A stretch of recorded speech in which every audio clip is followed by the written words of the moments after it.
Ros-Lehtinen has met with the Sotloff family in Miami. She joins us. Good evening.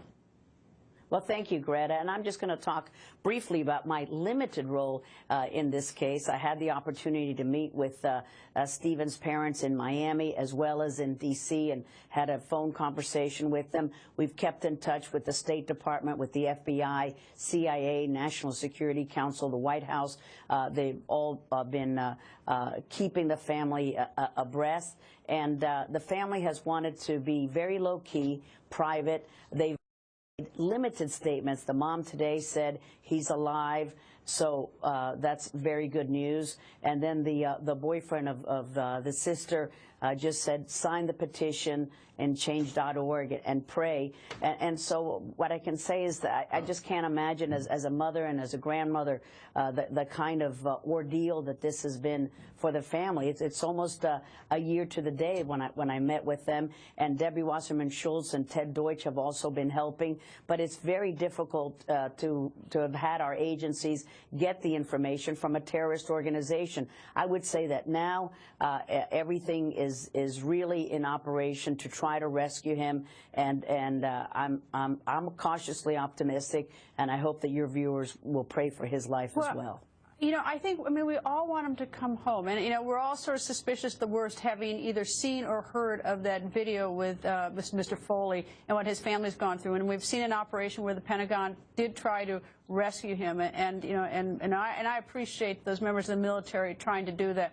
But the problem that we have here is that we're dealing with a very different, vicious, savage group, and it doesn't seem, you know, at least from the outside, it doesn't seem that we have a strategy. A few airdrops and bombing them with drones and dropping some food for the people they're trying to kill is sort of maybe maintain the status quo, but we have a far bigger situation, at least I think. Am I wrong? No, I think you're correct, and especially it's a shame because we have a natural group, the Kurds, who are willing fighters who want to take arms against ISIL. They need our help, and they need far more than these limited airstrikes. They want weapons, they want the ammunition. They're willing to fight this terrorist organization that's going to stop at nothing. So we pray for Stephen's life. We pray for all of the journalists who are being held there. Stephen is sadly not alone, but I think that if we are able to help those folks in Iraq and in Syria who are willing to take on these guys, I think that we can turn this around. It is not hopeless, and I think that our military can do it.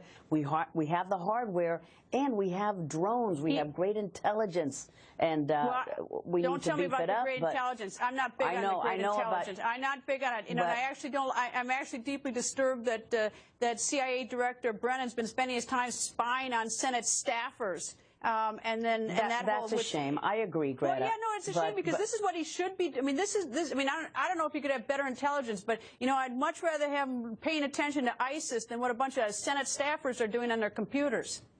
Or even the German leader and the president of Brazil. I mean, we've done a very bad intelligence operations, but I think that in terms of getting the drones and getting to know where these folks may be, I hope that they can find Stephen, and I hope that they can save him, and that's my prayer every day for that family. But then you've got the whole problem with all those people who are part of ISIS carrying passports for Western Europe, and you've got a very rich organization. Are we being truly realistic about what we're dealing with? You know, I want to get I want to get Stephen back too. But you know, I think that, you know, are we really focusing on the big picture? Are we paying? You know, are we doing that?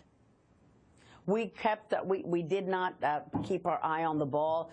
This terrorist organization morphed from what President called a JV organization that is really just a regional problem to an international headache, a massive terrorist organization that has no respect for human life. And we let some precious months go by.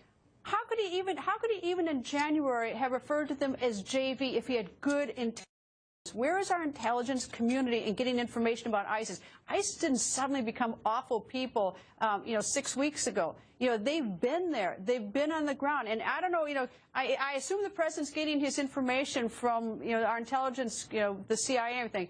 And, you know, well, sadly, we're getting back to We're getting back to a pre-9/11 mentality, and that's very dangerous.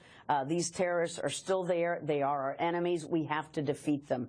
That's what we should be focusing on every day. Agreed. Agreed. Anyway, Representative, thank you. Thank you, Greta.